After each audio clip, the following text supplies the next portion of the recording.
Todas las empresas encuestadoras del país han coincidido en que el presidente Luis Lacalle Pou, en su gestión, ha tenido un índice importante de aprobación desde que comenzó el gobierno y apuntalado por el manejo de la pandemia. Pero en el último tiempo se han dado diversos episodios, como por ejemplo la entrega del pasaporte al narco Sebastián Marcet y la flexibilización de políticas de tabaco, ambos temas que hemos tratado en La Letra Chica. Ahora el nuevo escándalo se trata del jefe de su custodia, de Astesiano, quien, bueno, aparentemente lideraba una red corrupta desde el cuarto piso de la Torre Ejecutiva. ¿Cuáles son los hechos más salientes de este caso? ¿Es posible que el presidente de la República no conociera a fondo a las personas de su entorno más cercano? Y por último, ¿cómo repercute esto a nivel político para el presidente y su gobierno? Hoy en La Letra Chica, los hombres del presidente. No tiene antecedentes penales, Usted ayer en la conferencia decía que el jefe de la seguridad no tenía antecedentes. Sin embargo, hoy salió la publicación de que tuvo un antecedente en el año 2002. Sí, me enteré igual que ustedes por la prensa, no sé quién fue que lo publicó. Profesionalmente intachable. Alejandro Astesiano fue separado de su cargo de jefe de la custodia presidencial luego de ser imputado por asociación para delinquir, suposición de estado civil y tráfico de influencias. Desde el año 2015, el nombre y la cédula de Astesiano no estaba completo. Eso hacía que su legajo, cuando se le pedía al sistema, no saliera alguno de los antecedentes. Por ejemplo, el antecedente por estafa del año 2013. Senador Penades, usted, Gustavo Penades, ¿tomaría para su custodia personal a una persona que no tiene antecedentes penales teóricamente, pero que tiene 15 indagatorias por estafa? Es una pregunta difícil de contestar. El 7 de septiembre de 2021, el presidente de la República pide el legajo de Astesiano. ¿Y qué pasó también el 7 de septiembre según el propio legajo de Astesiano? Se ve que en presidencia de la República ese día fue complicado porque ese día el guardia de seguridad presidencial denuncia que no tiene el porte de armas y ese mismo día se lo otorgan. Y yo sabía si mi esposo había tenido algún hijo con nacionalidad extranjera. Por supuesto que no, nunca viajó al exterior, él nunca viajó a ningún lado, que yo viajara con el club de abuelo y él se quedaba siempre cuidando a los chicos. ¿Cómo supieron el nombre de mi esposo? El nombre mío, mi dirección, mi teléfono, eso es lo que me quedó impactada. Yo creo que la gente es buena. Ese cargo... Yo creo que la gente es buena. Estoy convencido que la mayoría de la gente es buena. Le pasa a confiar, tiene estas cosas.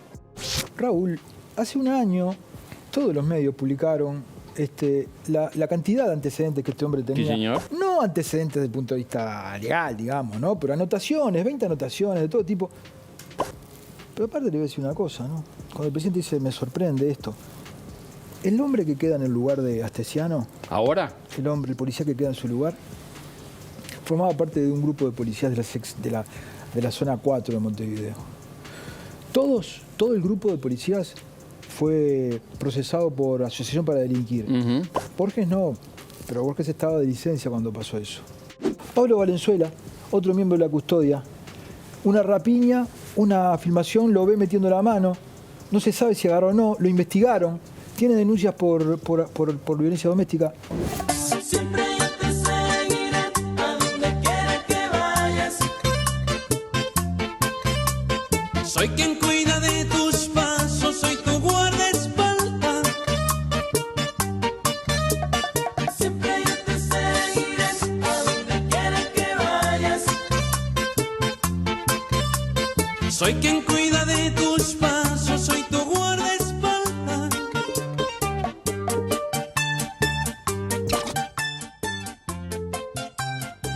Buenas noches, bienvenidas, bienvenidos a una nueva semana de La Letra Chica. Maite Sarasola, ¿cómo estás? ¿Cómo andas, Jorge? Recuperadita. Sí, te hice caso además, ¿viste? Te cuidas. Me cuida. Sos tan osada, tan lanzada y activa.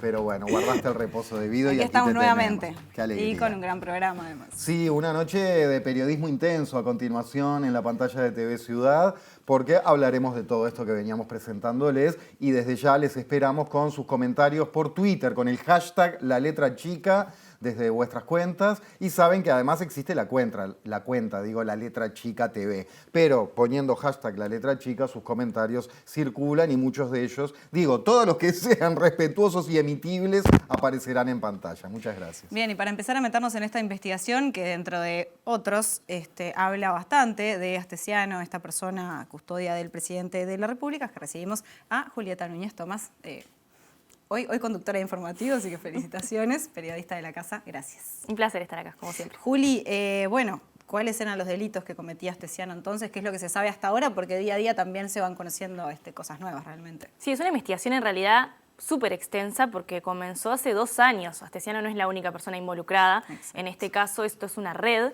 Sí, es verdad que Astesiano es, de alguna manera, como el pez gordo de esta red, pero vinculado principalmente a su tarea, a su trabajo y a su cercanía a nada más ni nada menos que el presidente de la República. Pero esto es una red bastante compleja, es una investigación larga, tiene otros procesamientos, 2 ciudadanos rusos y un escribano que trabajaban y operaban de misma manera, pero se llega finalmente a Astesiano y se logran conectar un montón de cuestiones como las que tienen que ver con los funcionarios públicos, por ejemplo, ¿no? Entonces allí es que este mapa, digamos, de la red se empieza a complejizar un poco y la fiscal Gabriela Fossati ha hablado muchísimo sobre las complicaciones que tiene en este caso porque tienen que hacer investigaciones no solamente acá en Uruguay vinculado a toda esta red y a lo que funcionaba en organismos públicos y por fuera de organismos públicos, toda esta red criminal de ilegalidad, sino también afuera de las fronteras de nuestro país porque hay que investigar también el consulado de Uruguay en Rusia. Por eso me parece que está bueno capaz empezando a explicar cómo era que funcionaba este delito, porque es algo difícil de entender, hay que leerlo, esta investigación es compleja, como decíamos, y se viene trabajando hace muchísimo tiempo. Vamos a empezar compartiendo entonces en ese sentido, cómo era que se organizaban y qué era lo que hacían. Lo primero que hacían, y es lo que vamos a pasar a ver también en pantalla para apoyarnos en esa cuestión un poco más gráfica, es, había una persona encargada de fijarse, que no era Astesiano, pero que sí era parte de la red, de fijarse en los datos de partidas de registros civiles de diferentes departamentos uruguayos. ¿Qué era lo que buscaban ahí? Buscaban personas fallecidas, uruguayos, que pudieran utilizar para falsear partidas para lograr después documentos que no pudieran obtener por vía legal. Entonces se buscaba de alguna manera en las fichas registrales estas personas fallecidas que se podrían llegar a usar, y estábamos viendo también en el tape de inicio algunas cuestiones vinculadas a las personas involucradas con esto. Luego lo que hacía eran adulterar con esta información que utilizaban generalmente como padres, adulterar partidas rusas originales de nacimiento para poner que eran hijos o hijas de uruguayos. Luego con esa documentación adulterada iban y conseguían la documentación. La adulteración estaba en ese sentido. En realidad la documentación que obtenían, el pasaporte, no estaba adulterado. El pasaporte era el fin en sí mismo, digamos. Exacto. Para hacerlo tenían que hacer toda esta, seguir estos pasos para lograr tener en los sistemas un pasaporte uruguayo. Y lo que continúa investigando en este momento la Fiscalía tiene que ver con las operaciones de este estilo que se podían llegar a generar en el exterior, porque eso también es bastante importante. ¿Cuál era el rol que tenía el consulado? Si estaba haciendo lo mismo, se estaba copiando esta tarea en el consulado uruguayo en Rusia. Intervienen un montón de actores y por eso es importante también entender, y era lo último que quería comentarles, el rol que tenía Astesiano dentro de todo este esquema. Y así lo presenta la Fiscalía cuando fue al juicio, cuando fue a las primeras instancias en el juzgado para pedir su formalización. Explicaban que él hacía de traductor, porque podía trabajar de esa manera, era idóneo en el tema. También hacía la gestión, era quien, por ejemplo, reservaba la hora para ir a retirar la documentación. Era quien conseguía a los clientes, era quien hablaba con las personas rusas y acordaba con ellos. Incluso a veces era quien les entregaba en mano la documentación. Muchas veces ahí empezaban a moverse también las cuestiones vinculadas al poder. También era quien determinaba el monto de este trabajo y quien hacía los pagos. Todo esto se sabe porque había mensajes, porque se conocieron mensajes de texto de Astesiano y de sus socios, y también por la investigación en sí que logró determinar y formar esos núcleos de vínculos, ¿no? Claro. ¿Sabemos, perdóname, qué tipo de personas necesitan esos pasaportes? Bueno, eso es lo que está en este momento investigándose y es la última información que tenemos, de alguna manera desde Fiscalía, ¿no? Esto sigue evolucionando por otras vías, pero que se está investigando y se está, por ejemplo, la fiscal Fossati solicitó a Interpol que se emitan alertas rojas de algunos ciudadanos con este tipo de pasaportes que utilizaron documentación falsificada.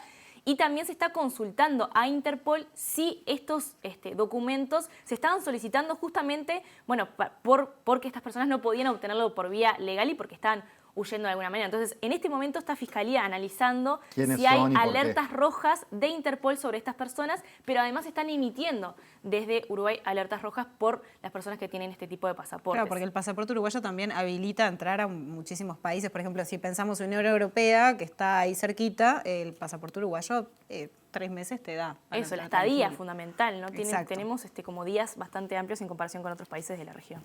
Se habló de desaparición de pruebas, ¿cómo llegamos a eso? ¿De qué se trata? Bueno, hay 2 puntos fundamentales vinculados a la desaparición de pruebas.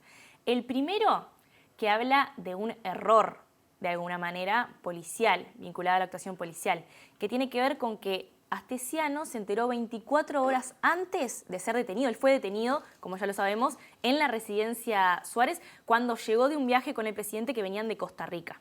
Sí, un domingo. Estando en ese viaje, la policía fue el día anterior, 24 horas antes, a buscarlo a su hogar, y él no estaba.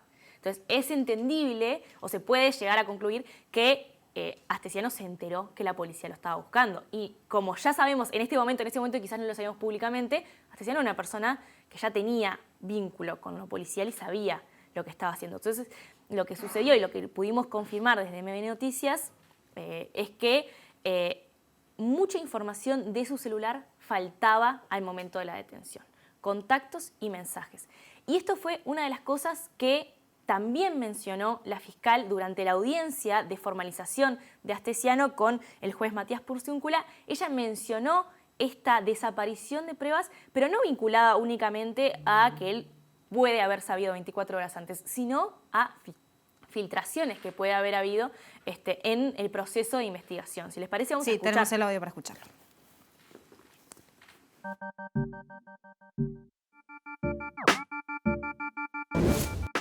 Que la prisión preventiva resulta indispensable para el éxito de la investigación cuando exista sospecha grave y fundada de que el imputado puede obstaculizarla mediante destrucción, modificación, ocultación o falsificación de elementos probatorios.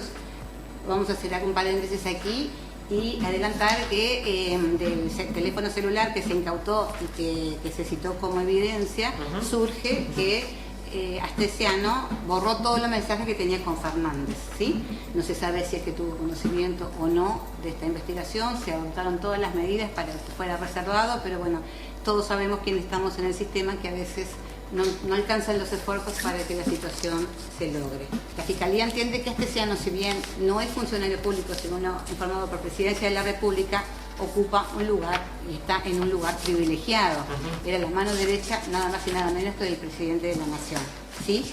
Esos vínculos que él, en forma real o simulada, invocaba para facilitar los trámites, todavía no han podido ser detectados en su totalidad. En algunos se tiene algún indicio, pero estamos todavía muy lejos. Claramente, si no fuera sometido a prisión preventiva, tendría todas las facilidades para entorpecer la investigación y frustrar el buen desarrollo de la misma, afectando bienes jurídicos muy prioritarios y muy de gran valor jurídico para el Estado. Bien, en la conferencia que brindó el presidente el lunes pasado, él había dicho que, al menos en ese momento, no tenía información de que Astesiano tuviera antecedentes. Después el Ministerio del Interior dijo que sorpresivamente aparecieron determinados antecedentes del año 2013. Se ha hablado de anotaciones, se ha hablado de averiguaciones. ¿Podemos ordenar todos estos datos? Sí, capaz que empezamos antes de meternos de lleno en cuáles son sus indagatorias, explicando que las anotaciones policiales son todos los registros que se tiene, o sea, cuando es víctima de un robo o cuando es testigo de un hecho delictivo, todo eso son anotaciones policiales. Él tiene 35 anotaciones policiales, pero muchas de estas tienen que ver con indagatorias, que son cuando la policía investiga a una persona por la posibilidad de que haya cometido un delito. Estos, para aclarar, son los datos que ya se tenía conocimiento público, que en 2019 habían salido en la prensa. Bueno, en realidad estaban en el sistema, ya habían salido de alguna manera, no todos, porque sí había modificaciones vinculadas a sus antecedentes, claro, que eso tiene que ver con los procesamientos. Las averiguaciones sí, las anotaciones sí. Dentro de esas anotaciones vamos a compartir cuáles fueron las indagatorias, que son en particular las que más nos interesan. Él tiene desde el 2002 hasta el 2022. 20 años de indagatorias en ese sentido. Son los que estamos viendo atrás en pantalla. Tiene indagatorias por hurto en 2002, 2003 y 2007. Tiene indagatorias por apropiación indebida en 2003, 2004, 2005, 2007 y 2012. Es importante, cuando estamos diciendo todos estos números, tomar las mismas palabras del presidente de la República en esa conferencia de prensa en la que dijo que lo conocía desde 1999.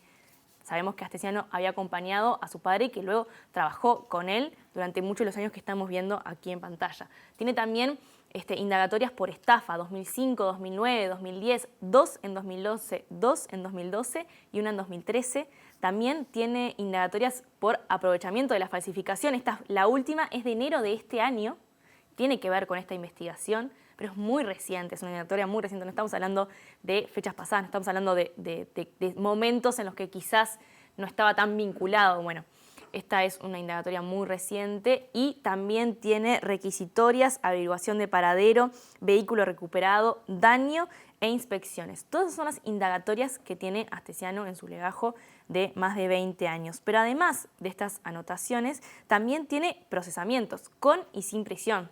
En 2002 fue procesado sin prisión por un delito de estafa y luego esto es lo que ha sonado más de alguna manera porque es el procesamiento con prisión que tiene en 2013 vinculado a un delito continuado de estafa que lo que hacía era ofrecer por internet, se hacía pasar por un agente inmobiliario y ofrecía en internet propiedades que decía estar en Punta del Este pero estaban en Brasil. En realidad no existían esas propiedades. Él se hizo de un montón de dinero con esto y fue lo que lo llevó a estar durante un tiempo preso en la cárcel de Las Rosas en Maldonado. Esto fue en 2014, 2013, 2014. Este es además el antecedente que Astesiano mismo confirma en la audiencia judicial.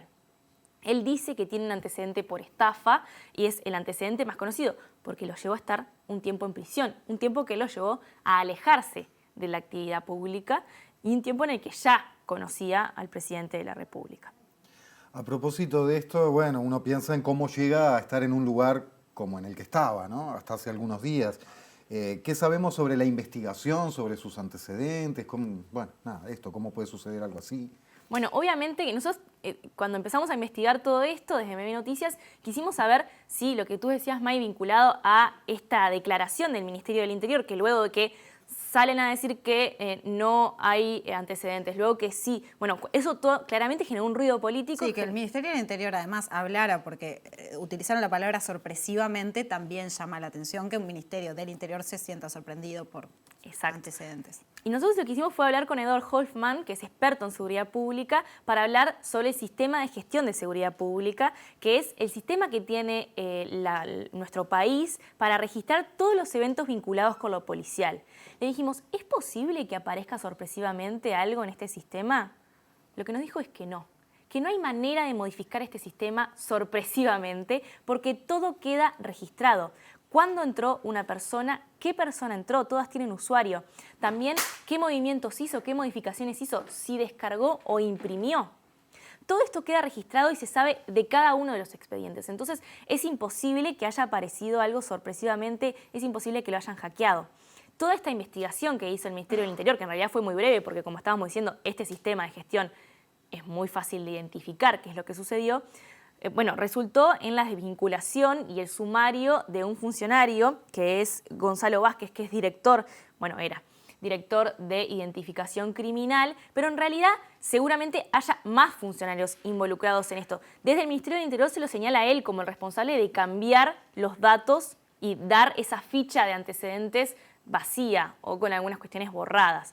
Pero en realidad, claramente este es un sistema que tiene la información disponible todo el tiempo vinculado a qué modificaciones se hicieron sobre esas cuestiones y quién las hizo.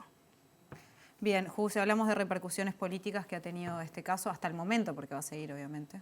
Bueno, estábamos hablando recién de lo que tenía que ver con la Interpol, fue lo primero que dijimos, este pedido que le hace la fiscal en este momento de Interpol, eso tiene ya consecuencias o repercusiones políticas a nivel internacional. Esa es creo que la primera que hay que destacar. Se ha tratado también desde el gobierno quizás de minimizar esto y de plantearlo como una cuestión privada, una traición privada al presidente de la República, pero la realidad es que tiene consecuencias en términos nacionales e internacionales por el prestigio que genera el pasaporte uruguayo, la documentación uruguaya y cómo ese prestigio se ve vulnerado y que lleva a, por ejemplo, lanzar alertas rojas, por suerte, porque hay una investigación en ese sentido, una investigación de la Fiscalía General que lleva seguramente a encontrar más responsables de esto, pero que también afecta el prestigio de alguna manera de Uruguay frente a las vistas y a los ojos de todo el mundo y de las necesidades y los requerimientos que tiene Uruguay para brindar documentación. Además, como lo decían ustedes también al inicio, esto se vincula claramente con el caso Marcet, porque nuevamente estamos hablando de funcionarios, nuevamente estamos hablando de documentación y nuevamente estamos hablando de personas extranjeras. Y de pasaporte en particular, ¿no? De pasaporte en particular. ¿Qué meses para el pasaporte uruguayo? Si el pasaporte uruguayo hablara, estaría diciendo ay, ay, ay, porque son unos meses tremendos. Yo no recuerdo en mi vida noticias sobre el pasaporte uruguayo y ahora vinieron de golpe. Sí, se ha discutido mucho en realidad, se discutió sobre el pasaporte uruguayo y sobre si en realidad tenemos una legislación o una normativa asociada al pasaporte que permita estas cosas. En realidad, eso no tengo que decir yo si eso sucede o no. La normativa es, si está de determinada manera, se habló cuando sucedió lo de Marcet de modificar esa normativa, pero lo que interviene de manera más directa es cómo se utilizan en este caso y en el anterior, los contactos políticos para intentar modificar cuestiones que en realidad son legales. Si se quiere atravesar el camino de la legalidad se puede, como se ha hecho siempre. Entonces, creo que en realidad lo que repercute más a nivel internacional tiene que ver con eso, con cómo personas cercanas al gobierno, tan cercanas al gobierno, cercanas a la figura del presidente, cercanas a los ministerios, en el caso de Marcet, al consulado uruguayo, cómo intervienen moviendo sus contactos para lograr cuestiones que no tienen que ver con la legalidad. Y operando mismo desde la torre ejecutiva, eso impacta también, simbólicamente incluso, ¿no? Y también hay repercusiones a la interna de nuestro país, a nivel nacional, porque hoy anunció el Frente Amplio que va a abrir un régimen de comisión general para 3 jerarcas por la emisión de estos pasaportes con documentación falsificada. Estos van a ser citados el ministro del Interior, Luis Alberto Heber, el titular de Secretaría de Inteligencia Estratégica, Álvaro Garcé, y el prosecretario de Presidencia, Rodrigo Ferrés. Así que esta es la consecuencia más inmediata. El Frente Amplio había estado evaluando qué hacer con esto. También no habían querido tomar decisiones tan directas vinculadas a la investigación porque no quieren entorpecer la investigación, pero sí habían dicho que iban a tomar una decisión y esta es la que informan hoy. Sí, desde Cabildo Abierto hubo comentarios también críticos al respecto. Y se verán las repercusiones a nivel ciudadano, hablaremos ahora dentro de un rato con Botinelli, pero nos queda picando también esa cuestión del presidente de tratar de volver a su favor una cuestión así, ¿no? Dice, hablando de la independencia de poderes y diciendo, esto es una prueba de la democracia uruguaya y de cómo no hay injerencias, porque en otro país andá vos a buscar y a detener al jefe de la custodia de un presidente, ¿no? Acá en realidad lo que hay es un muy buen trabajo de la Fiscalía, ¿no? Hay una muy buena investigación por detrás, ahí sí hay que reconocerlo y hay que reconocer ese poder del Estado de alguna manera, que logra hacer eso, que logra comprobar esto, pero que en realidad, si no fuera por esta fiscalía, si no fuera por las primeras pruebas que se tuvo, no se hubiera llegado jamás.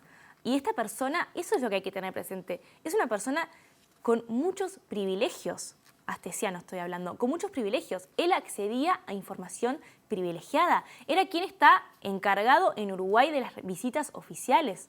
Y estaba de la seguridad de otros presidentes. De la seguridad de otros presidentes. Era quien tiene todos esos deberes que claramente no estaba cumpliendo, porque además de cometer estas ilegalidades, además de utilizar su puesto por tener contactos, en sus mensajes él dice, habla con tal que es amigo mío, yo te estoy hablando de que hablé con el uno de ahí, ¿no? Estos son algunos de los mensajes que se compartieron también en la audiencia vinculados a la investigación de Fiscalía. Él estaba haciendo uso de su lugar, pero además estaba desatendiendo sus tareas a nivel nacional, y eso es algo que le compete a toda la población, no solamente por lo que estamos diciendo de prestigio, sino también porque, bueno, hay una tarea allí que se confía, que es la capacidad que tiene el presidente de la República para elegir a quienes lo rodean, ¿no? Y quienes lo rodean son personas que están privilegiadas en términos de información y en términos de acceso. Entonces, bueno, esa es claramente una de las cuestiones que hay que abordar. No se puede mirar este caso únicamente como un escándalo judicial. Es un escándalo político también y eso va a tener más consecuencias, más allá de lo que suceda con la investigación. Y hay al menos, no sé, un criterio curioso, porque en aquella conferencia de prensa que brindó el presidente el pasado lunes, dijo dos cosas que son similares, pero las voy a leer las dos para que queden claras. Él decía, me cuidaba a mí y a mi familia, yo no le entrego lo más preciado que tengo, que es mi familia, a una persona que puedo tener un indicio de que actúa por fuera de la ley. En otra parte de la conferencia dijo, si hubiera tenido un indicio, no le entrego, insisto, lo más preciado que tengo, que es mi familia. Entonces, teniendo en cuenta de que los antecedentes en ese momento no eran conocidos por el presidente, pero sí las indagatorias y todas estas anotaciones que comentabas, si hablamos de indicios de cómo pinta esto a una persona, creo que las indagatorias por hurto, por esto y por lo otro, que aclaro que, bueno, no era una persona que andaba muy en el camino de la ley. Sí, y es importante también mencionar que dentro de las vías de la investigación que está teniendo Fiscalía también hay una vía de investigación vinculada al lavado de activos. Porque tiene propiedades además, ¿no? Pero con testaferros, ¿cómo Exacto. es eso? Sí, propiedades y empresas de diferentes rubros que no están a su nombre, sino a nombre de testaferro. Y además el periodista Mauricio Pérez de MB Noticias confirmó que él es deudor grado 5 del Banco República, ya está calificado como irrecuperable por el Banco Central del Uruguay. O sea que hay una cuestión vinculada a qué es lo que está tratando de probar la Fiscalía de alguna manera, qué es lo que hacía con este dinero y si utilizaba este dinero que provenía de este negocio ilícito para comprar este tipo de propiedades y de empresas. Muy bien, pasaportes además que a veces rondaban los 10.000, a veces los $50.000, así que bueno, en algún lado algo se hizo con eso. Julieta Núñez Tomás, muchas gracias. A ustedes. Ya venimos con Óscar Botinelli, columnista de política de este programa. No se vayan, esto es La Letra Chica.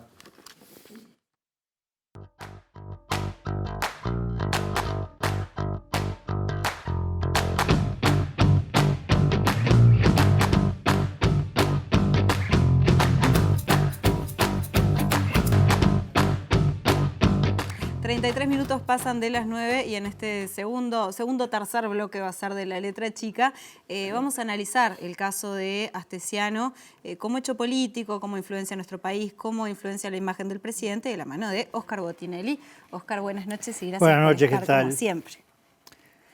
Bueno, a ver, el presidente dijo en la conferencia del lunes pasado, cito, uno siempre está sujeto a equivocaciones, lo que hay que reducir es el margen de error para equivocarse lo menos posible. En este caso, no afecta a la población, me afecta a mí y a mi familia. ¿Qué afecta a este caso de Astesiano realmente? Bueno, primero ubiquemos la figura de Astesiano. Uno aprende tempranamente que la imagen que se tiene de la importancia de los cargos a veces va en relación inversa a la importancia real. Me acuerdo uno que me enseñaba que pasó de un cargo a otro y dice, no, los secretarios no los pude llevar, pero no importa, el chofer sí. ¿Cómo? Bueno, el que está todo el día con uno es el que sabe dónde va uno, quién recibe, quién se sube el auto. Las conversaciones por teléfono en el auto, por ejemplo. ¿Qué habla por el celular, no? Entonces, ¿cuál es la persona de más absoluta confianza? No quiero que sepa más de política, no. De más absoluta confianza, el que sabe todos los secretos, el que está al lado todo el día. Y el que está todo el día fuera de la oficina, sobre todo. Y bueno, el señor Astesiano acompañó al presidente con sus hijos a las vacaciones, vino con ellos.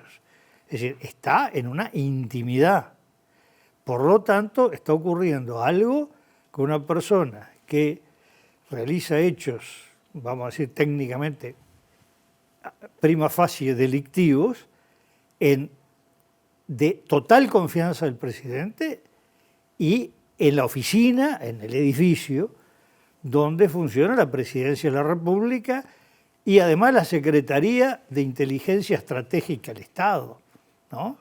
Es decir, no es que estaba detrás de un árbol, en un bolillo, no es como los que venden dólar negro en Buenos Aires detrás de un arbolito, sino que estaba en la oficina presidencial. Entonces, creo que esto marca la seriedad y la gravedad del hecho, ¿eh? No es un tema menor. ¿Le puede pasar a cualquiera? Sí.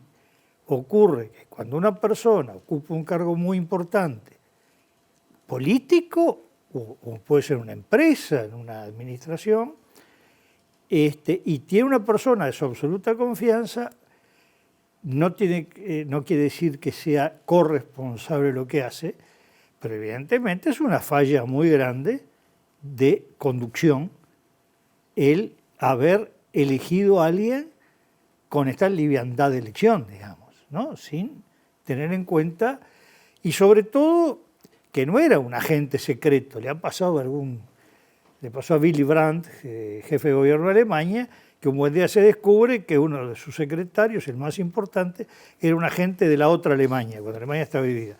Pero resulta que hacía 20 años que estaba tapado y un buen día saltó por esos juegos de servicios de espionaje. No, una persona que sus antecedentes habían sido publicados en prensa 2 años antes. Las anotaciones, sí, en 2019.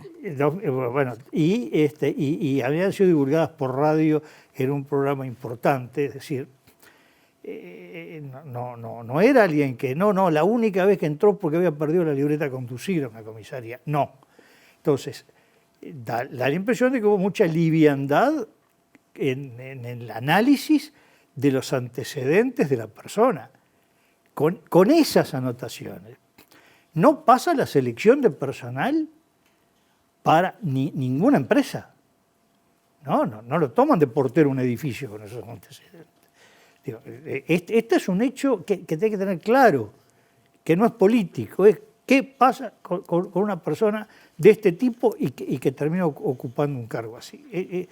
Creo que esto está marcando el nivel de lo que está ocurriendo, que es realmente lo que está replicándose en el exterior. Uno ve la BBC de Londres, ve prensa argentina, Chile, prensa me refiero periodismo, medios, portales... Bloomberg, Reuters, salió en varias agencias también. Sí, prensa, portales de radio, de televisión, portales, exclusivamente portales, agencias de noticias, de Inglaterra, de España, de Chile, de Argentina, incluso con mucho menos notoriedad en Brasil, porque estaban tapados por algo más importante para los brasileños, que es lo que pasa en Uruguay, en México. Es decir, ha tenido en lo que es la zona en que se puede mirar Uruguay, ruido, ¿no? Dicho sea de paso, en el final de la charla con Oscar vamos a tener, evidentemente, una pequeña postdata sobre Brasil, porque es un tema muy importante para nuestro continente en estos días. Pero bueno, podemos hablar el 31 de octubre sobre Brasil y digo la correcta.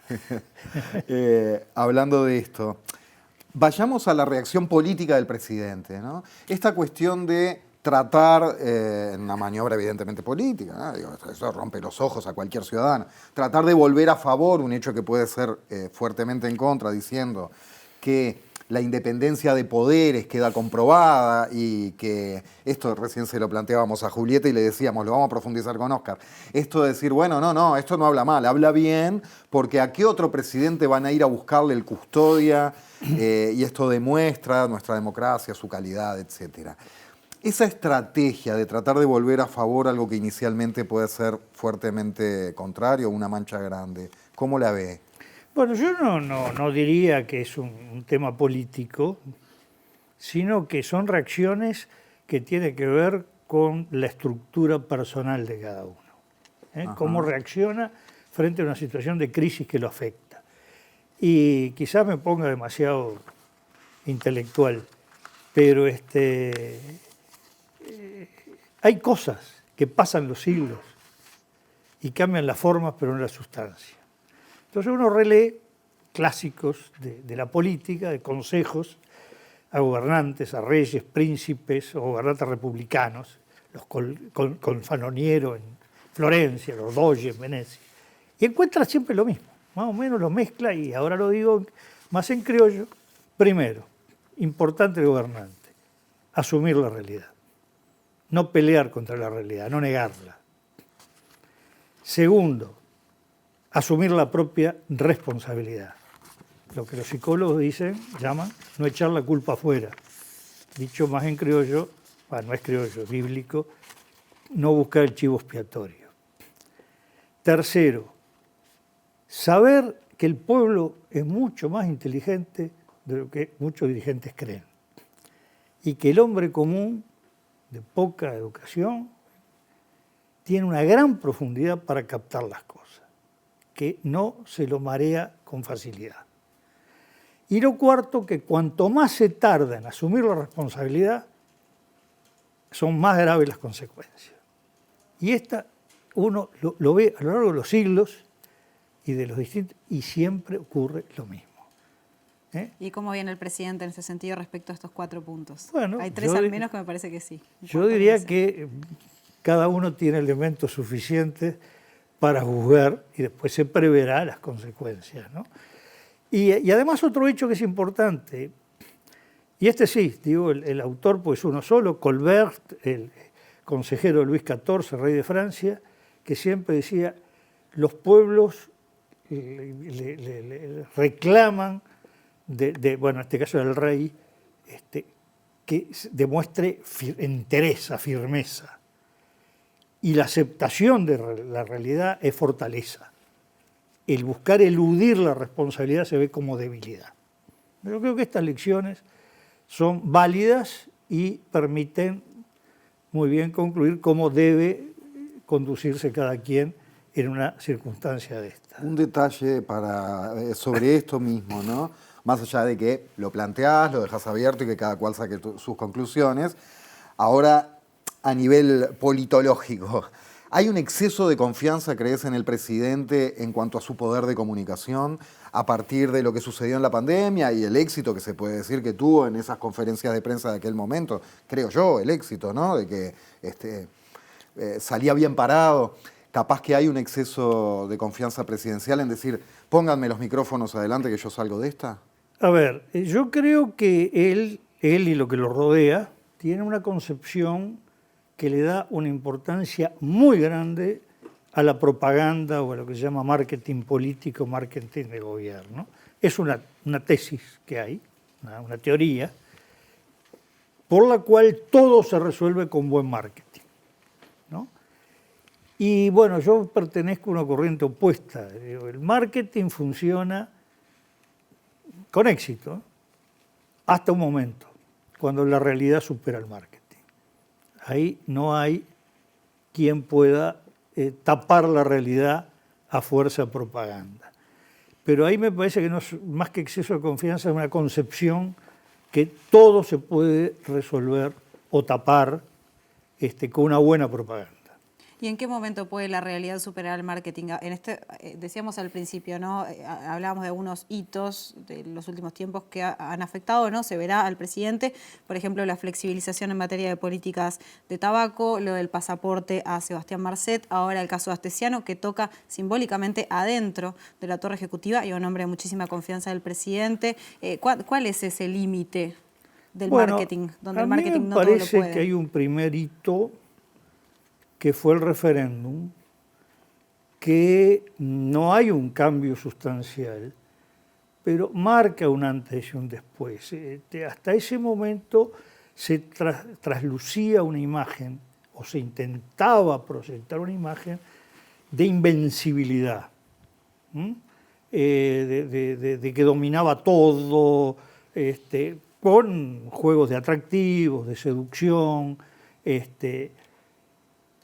y cuando él se exhibe al límite, apuesta a pleno, se diría en la ruleta, a el miércoles previo al referéndum, como que la gente viera en la hoja del no su cara. Entonces, con esto, el no va a tener un triunfo categórico. porque es votar al hombre que tiene la gran simpatía y popularidad del país, y no ocurre eso. El tema no es ganó el no al sí, claro que ganó, 1%, es la ley se mantuvo, sí, pero políticamente no tiene que ver a lo que se apostó, esa es la realidad. Y me parece que ahí empieza un cambio de situación. Y luego se agrega esto otro que es lo siguiente.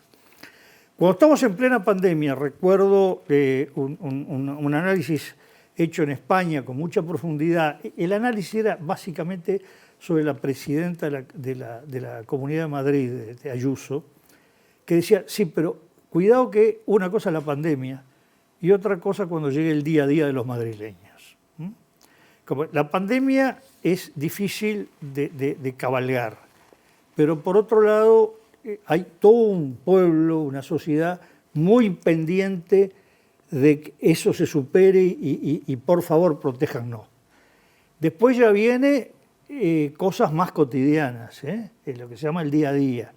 ¿Qué pasa con el precio, el salario, la seguridad, esto, lo otro, el empleo, en fin? Y ahí empezaron más las complicaciones de gobierno, que no se correspondió el éxito que venía con la pandemia, que lo fue, sino que lo fue del país, por supuesto, del gobierno, del presidente, del ministro de Salud Pública, pero también de la infraestructura sanitaria que tiene Uruguay, del cuerpo médico, del personal de salud, es decir, muchos elementos, de los científicos, es decir, muchas cosas contribuyeron. El presidente, por supuesto, acertó en el camino, y eligió el camino correcto, pero luego vino el día a día. Ya el referéndum marca el impacto del día a día.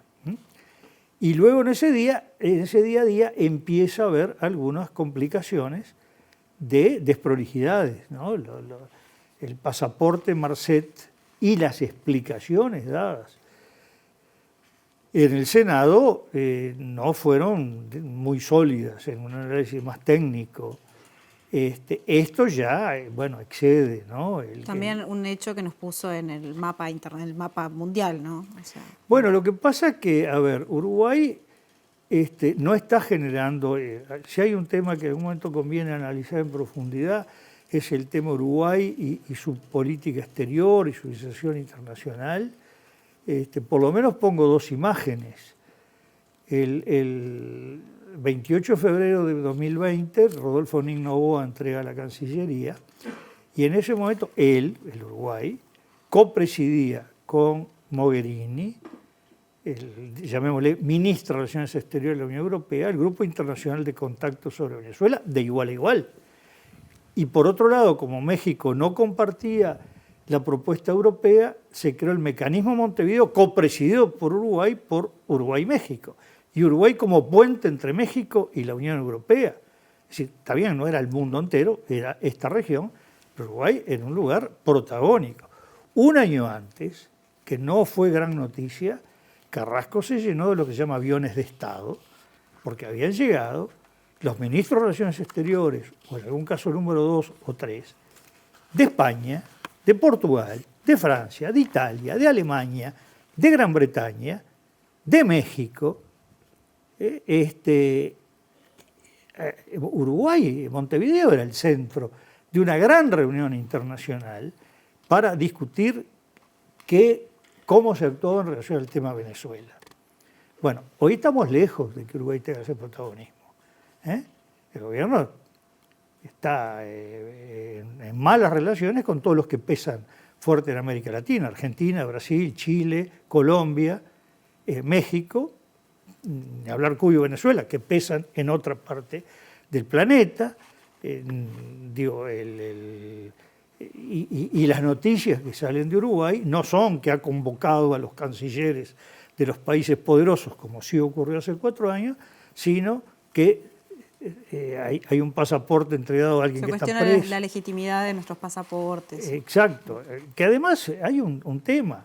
O se habla, ¿y qué consecuencias puede tener? Bueno, yo diría la primera para todos nosotros. Yo no creo que el pasaporte uruguayo mañana al pasar una frontera tenga la facilidad de pasaje que tenía. Si se dice que esos pasaportes son falsificados, ya se van a ver 2 veces y de repente, bueno, si uno no tiene pinta ruso, más fácil que pase, pero... Vos andás ahí, Oscar, ¿eh? ¿Qué? Andás ahí, podría ser de alguna región. Bueno, no, más al oeste, pero... pero, digamos,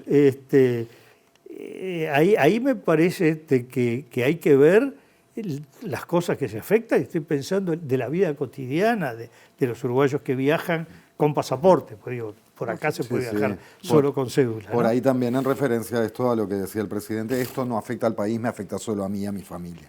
La estrategia esta, y lo digo en general también, con respecto al gobierno que sale a respaldar, no ya al presidente de la República, sino a los que saltan a defenderlo, haciendo ese trabajo, y también a todos los colores políticos cuando apelan a decir, che, pero ustedes también, ustedes tienen también muertos en el ropero. A nivel politológico, ¿eso está comprobado que funciona? ¿No lo sabemos? ¿Cuál es tu visión? Hablemos algo que le cae a la izquierda. Cuando empezó lo que se llama el caso Sendik, la primera reacción del Frente Amplio en el Senado fue reaccionar así. ¿Quiénes son blancos y colorados de decirnos cuando hicieron cosas peores? ¿Cuál fue la reacción de los Frente Amplistas? ¿Y a mí qué me importa lo de blanco y colorado? Si yo voté al Frente, le estoy pidiendo al Frente que me dé su respuesta a mí. Lo blanco y colorado es otra cosa. La creencia, le digo porque esto es una cosa que muchas veces se pierde, la creencia, por ejemplo, del Senado de verlo como un club cerrado, donde uno le replica al otro como si fuera una especie de divertimento, olvidándose que eso representa 2.400.000 personas. Y que esas 2.400.000 dicen, a mí no me importa entre ustedes lo que se dicen, a mí me importa qué recibo yo, qué es lo que me están a mí explicando. Y cuando la gente no recibe la explicación, bueno, pasa y al Frente le pasó, por considerar que la culpa era de los otros hasta que tuvo que asumir la propia culpa y bueno, fue de las cosas que lo desgastó. No digo que fue la única y quizás no la más importante de repente, pero digo, es una de las que se anota. Entonces, la prueba que esto no funciona, el echar la culpa al otro, por lo menos en un plazo mediano, de repente de hoy para mañana sí, pero no más. La gente exige otro tipo de explicaciones. Además, ojo, si la gente llega a creer que es así, viene una cosa peor, viene la antipolítica. Que se vayan todos, son todos iguales. Son todos iguales. Italia hace, a esta altura ya va para 30 años que se derrumbó el sistema de partidos, 1993. Y empezó a buscar, y más o menos encontraba y no. Y ahí pasó Berlusconi, pasó Matteo Renzi, Salvini, el Movimiento Cinque Stelle, bueno, ahora Giorgia Meloni, pero es una búsqueda y dónde encuentro algo nuevo, porque además es algo que sea nuevo, porque el otro ya no me convence. Pero además, un país de voto voluntario que tiene un indicador importante, que si la gente va o no a votar, tuvo la mayor abstención en la historia de la República Italiana de 1946 a la fecha, la elección que hubo el otro día. Entonces, lo que viene es eso. Si creo en alguien, es en lo que se me presente como distinto y como nuevo. Y si no, no creo en nadie. Esa es la consecuencia cuando lo que se hace es jugar a yo te echo la culpa porque tú hiciste esto, pero lo peor que pasa es que cuando la gente le crea a este y al otro. Dice, entonces es verdad que este hizo todo esto malo y este también hizo esto malo. Por lo tanto, todos hacen cosas malas. Y se llega a la degradación, que en el caso argentino, por ejemplo, lo vivimos cuando el 2001, el que se vayan todos. Y cuando en octubre del 2001, en las elecciones, acá no estamos hablando ya de una medición, ¿no? En las elecciones, lo más votado es el voto en blanco. ¿Qué era el voto en blanco? Que gane 20 y pico % de la provincia de Buenos Aires. Es decir, no creo en nadie. Entonces, cuidado con apostar no digo que deliberadamente se apuesta, cuando se apuesta a caminos que terminan en el descreimiento de la gente. Eso es fundamental. Y eso lo tienen que cuidar todos los sectores políticos. Ya que abrimos sí. Todos. El panorama para el mundo, vamos un ratito a Brasil en el cierre del programa, la postdata prometida. Vemos a Lula, a Bolsonaro y le preguntamos a Oscar Botinelli a propósito de lo que sucedió ayer.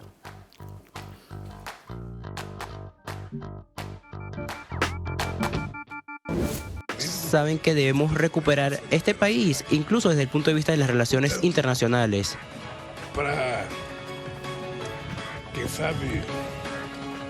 Por lo tanto, quizás para la desgracia de algunos, yo tengo 30 días más para hacer campaña. Me encanta hacer campañas, ir a las ruas, los mítines, subir en camiones, discutir con la sociedad brasileña, dialogar. Y será importante porque será la oportunidad de tener un debate cara a cara con el presidente de la República para saber si él seguirá contando mentiras o si le va a hablar de las verdades al pueblo brasileño. Creo que es una oportunidad que me está dando el pueblo brasileño, una segunda oportunidad. Si hay un sentimiento de personas que piensan que su vida empeoró un poco en el tema económico y lo reconocemos, pero ahora vamos a hacer mayor énfasis para mostrar a esta persona. Reconocemos que su poder de compra cayó, pero la economía se está recuperando bien y esto será presente de forma positiva con el pasar de tiempo y mostraremos que estos cambios a veces no vienen para mejor. Puedes cambiar para mejorar o para empeorar. Entonces entendimos que el cambio hacia la izquierda, por ejemplo, de lo que ocurre la tomada del Foro de Sao Paulo aquí en América del Sur, veo los países que fueron a la izquierda, vemos Piñera, que perdió para Boric, tenemos a Duque, que perdió ante Petro. En todos estos países, en Argentina también empeoraron en su economía.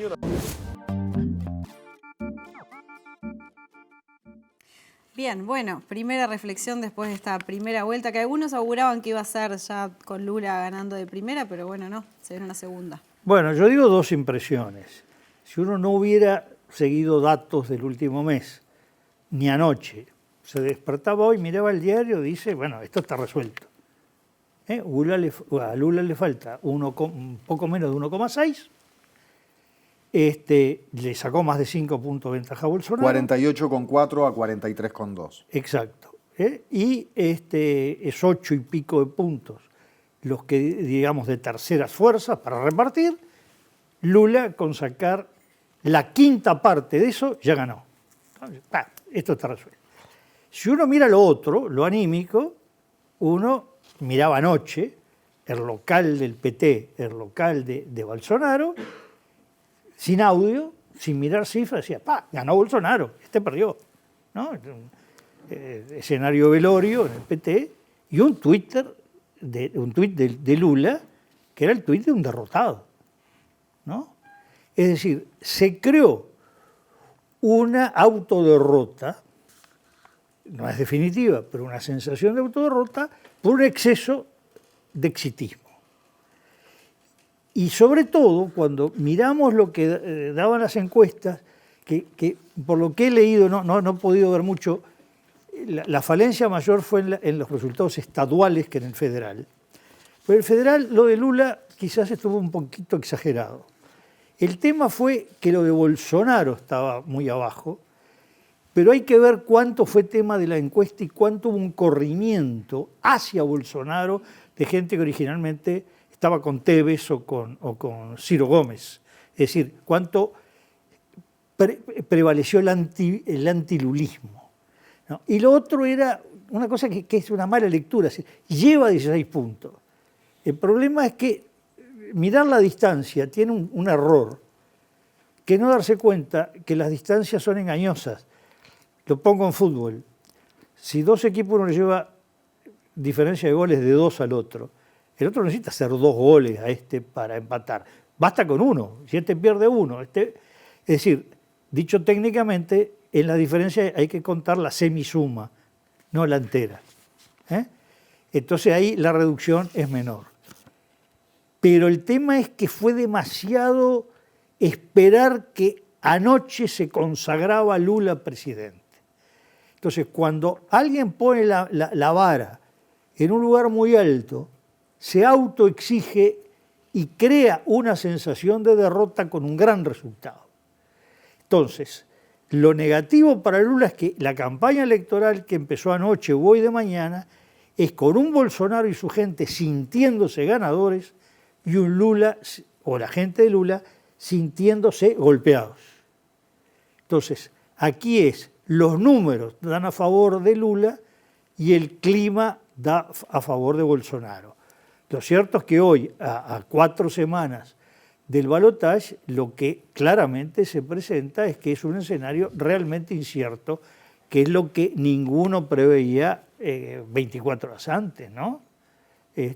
Más bien se especulaba cuál iba el éxito Lula. Ayer, por ejemplo, la televisión española hace una transmisión en directo toda la noche, algo en la CNN, la BBC.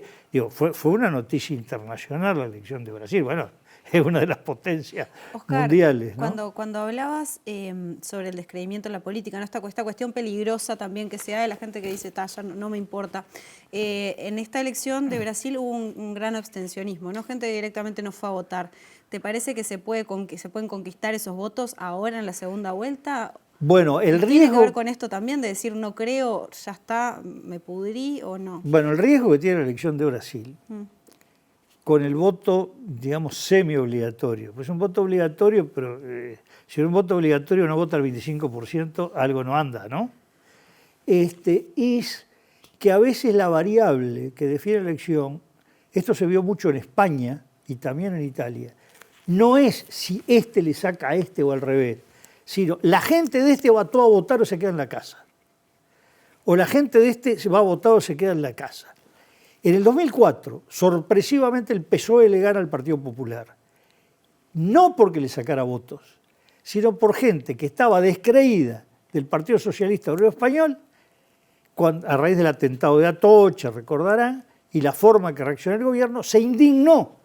Y a pesar de todo el enojo, descreimiento que tenía con el PSOE, fue a votar, ¿no? Y ganó. Es decir, hay una tercera variable, que es voto a este, que es voto o no voto, que juega dentro del carril de cada bloque. Y hay que tener cuidado, lo vi hoy en unos estudios de institutos de investigación, institutos de pesquisas, como dicen brasileiros, era que cuidado cómo va a jugar la abstención acá. Y el peligro de la abstención hoy es para Lula, porque esto fortaleció anímicamente al bolsonarismo, la convoca a ir a votar y creó un golpe al lulismo. Y quizás hoy lo más importante que tiene el sector de Lula no es tanto convencer a los otros, sino animar, convocar, entusiasmar a su propia gente, la que fue y la que se quedó en la casa, ¿no? Para que ahora sí vaya. Para que ahora sí vaya. Y que la elección se puede decidir más en quién convoca más en participación que en quién convence a quién. Por supuesto, también se juega quién convence a los votantes de Tevez y de Ciro Gómez, ¿no? Muy bien, Oscar Botinelli, como siempre un placer escucharte. Muchas gracias. No, gracias a ustedes. Ya se viene Línea de 3 a la pantalla de TV Ciudad en la noche de lunes. Y mañana vamos a hablar de Internet. Internet en nuestras vidas, datos, protección de datos, ciberseguridad, etcétera. Gracias por acompañarnos. Hasta mañana.